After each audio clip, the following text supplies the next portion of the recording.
What's going on, YouTube? My name's Derek, aka D-Rock. To my Still left. left is my friend Al, aka The Knit, aka The Mad Scientist. Al, say hello. How you doing, YouTube land?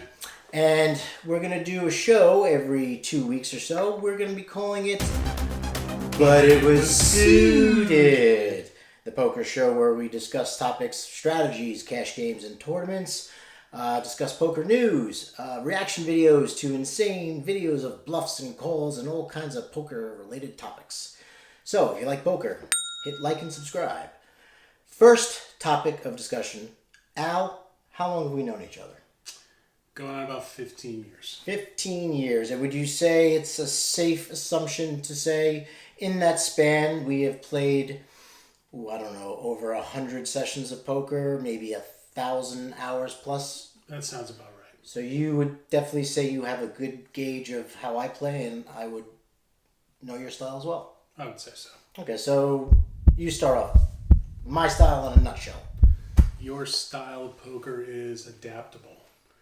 You are very good at looking at a table, looking at the players, doing quick analysis, and going accordingly. You don't really go in with a set plan.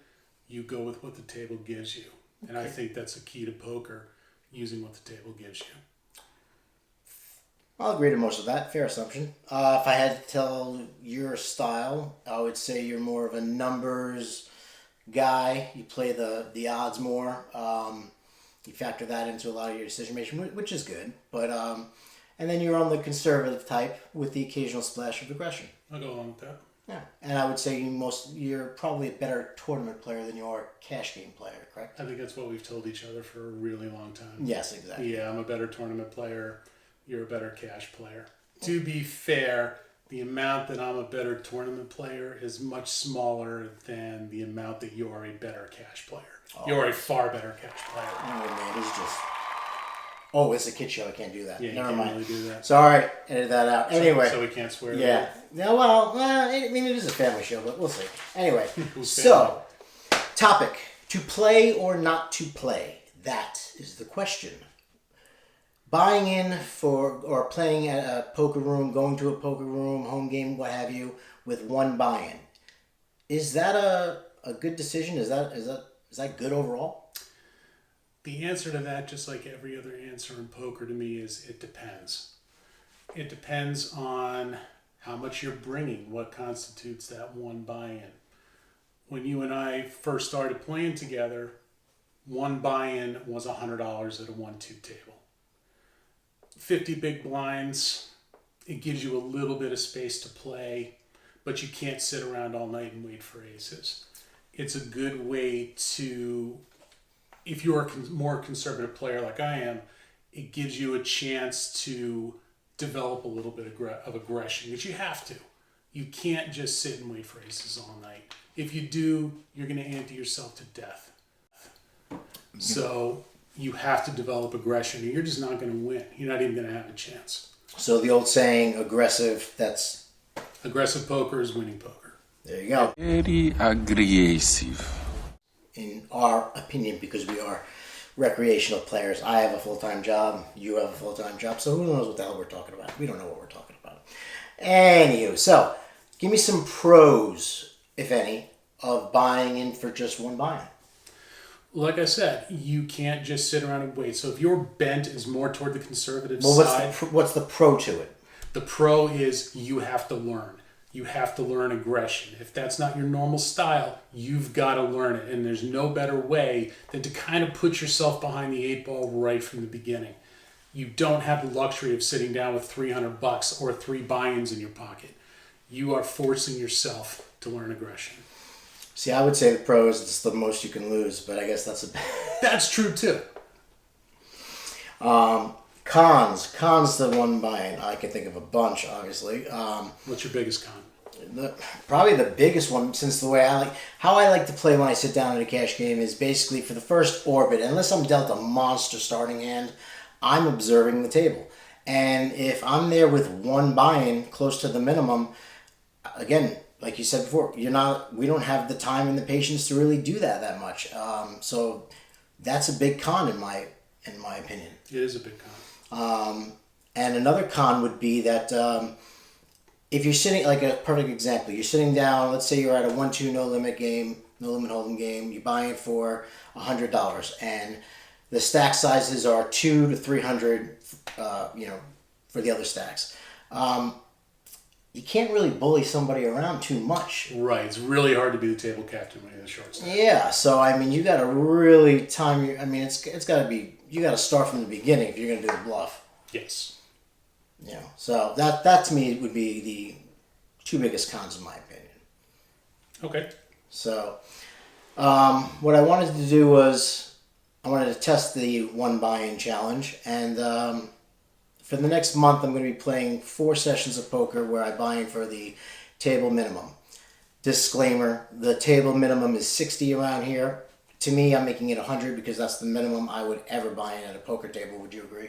Yes, 60 is the minimum table buy-in where we typically play, but 60 is too much of a disadvantage. Starting out with 30 big blinds, you're almost in all-in or fold mode right from the get-go. Whereas with $100, you've got a little bit of play. Not much, but a little bit. At $60, you can't do it. Because you can't just call a raise for $10. Now there's, in 3 callers, now there's $40 in the pot. You got 50 in front of you. What are you going to do? You're still in all-in or fold mode. Exactly. So, first challenge accepted. Results. Not that great. I lost. I bought it for 100. I played at a 1-2. Let me set the scenario for you. We are 8-handed at the Seminole Hard Rock Hotel and Casino, best game in town. And the stack sizes were myself at 100, followed by 200, 200, 300, 300, 300 to 8 players. So right off the bat, not good. Not good. Not good. You're already at a disadvantage. Right. It's not the size that counts, it's how you use it. But this is the challenge. Can you work through the disadvantage? Exactly. And I tried. I did try. As a matter of fact, I tried so hard, I went 2 freaking orbits without playing a hand. At 8 That's very difficult for you. That is very difficult for me. But when you're limited to $100 with 1 bullet, you can't really see too many flops because more than likely you miss flops and it's going to cost you even more money. Correct. So I decided to make the strategy of tight, and when I do come into a pot, I'm going to come in aggressive. I went 2 orbits and change, almost 3. I was down to like $90. I lost like 10% of my stack just in the blinds by not playing. Like 15 minutes, like gone. The first key hand, I wrote it down so that I can remember. First key hand, I picked up King Queen offsuit in middle position. Now this table that I was at was pretty aggressive. The standard raise was anywhere from $10 to $15 pre-flop, and 80% of the time these guys were continuation betting 25 plus on the flop. So there wasn't a lot of 8 guys limping into every pot. Exactly. There was no raise pretty much every time pre-flop. Okay. Yeah. So I'm in middle position. I've got $90 in front of me, and I got King Queen offsuit. Again, you can't really afford to wait too long, and King Queen offsuit is a pretty standard playable hand. It's a good time to start. Yeah. So I like to raise. I make it $10 to go, and the button, the small blind, and the big blind call. So we're 4-way to a flop. Flop is Jack Jack 10 with 2 hearts. I'm open ended. I've got possibilities here. Not the worst flop. Not the worst flop, right? The small blind checks, and the big blind leads out for 20. Now I've got 90 in front of me. I like to just flat call with my open-ended straight draw. I figured if I hit either end of the straight, I know I'm good. Well, unless he's got a full house. I'm pretty sure I'm good. And I also think if I hit a king or queen, I might be good as well. Right. You've got the open-ender and you've got 2 overs. Exactly. Right. So flatting for 20, I think yours perfectly. Even with a stack of 90? Yeah, it's perfectly fine. Okay. Yeah, well, that's what I did. I flatted for 90, and everyone else folded, and we see a turn card, and it's the 6 of clubs. And total brick. Yeah, he leads out, and he bets 45. Now you've got your problem, and this is where the dilemma comes in of the one buy-in for $100. You got $70 in front of you now, $65-$70 in front of you. You can't go anymore. You can't play the 40. You can't call the 45. No. You've only got 20 left. No, I could be drawing dead at that point too. And you can't shove because you don't have enough to make him fold. To make him fold. Right. So I do what everyone would do in that situation, and I fold. So Yeah, now I'm down it's to $60 in my $100 stack for my first challenge of the one buy-in challenge. So change of plans. We go to the hand that basically felts me. Mm-hmm. I'm under the gun. I've got ace 10 of clubs, and I limp. Do you like the limp under the gun at an aggressive table with my stack? $60. At an aggressive table, I like it because if somebody raises behind you and then it gets back to you, you've got enough if you want to shove to move all in and make some people fold. Exactly. Ideally, either take the pot down right there or get heads up with somebody who maybe has king, queen, king, jack, a worse ace. Small pair, middle pair. Yep. Where you're even money. Exactly, and that's what I did. So I limped. The hijack limped as well, and the big blind limped as well. Okay. So you may have the best hand pre-flop. Yeah, I'm pretty sure I've got the best starting hand at this table at this point. The flop comes ace 9-8 rainbow. Good flop. Mm-hmm. Good flop for me. Pretty good flop for you. I'm pretty damn sure I'm ahead 95% of the time. You probably are. Unless he's got some kind of an 8-9 or... Given the pre-flop action, you're going to be ahead most of the time. Sure. So the small and big blind the small blind checks, and the big blind leads out and bets $10 into like an $8 pot, a small pot. And it gets to me. So what do you think I do? I've got 60 in front of me. He bets out for 10. What would you do in this scenario? Bet it all.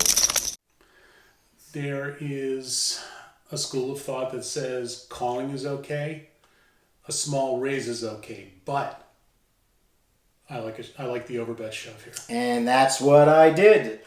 I shoved for effective 50 more, whatever it was, and folded to him. And he had about 300 in front of him. He just tossed in his chip, made the call. We flipped over our hands. Sure, I'm ahead. But he flips over 10-7 of diamonds, so he's open-ended. So I gotta dodge some outs You here. gotta beat a draw. Well, the turn put the nail in the coffin. It was a jack. He hit the straight. River was a brick and fell to me for the first of 4 for my one buy-in challenge. You think I could have played it any differently given the scenario of what I've kind of told you? I don't think so. Given the parameters you gave yourself, I don't think you could have played those two hands any differently. Okay. Well, I tried, guys. This one was a fail. I've got 3 more this month to do, and we will do the next one and keep you updated. So, all right. Yeah, if you just stay tuned, and you guys have a good night. Have a good one. And let's see how retarded we look. It ain't gonna be that bad.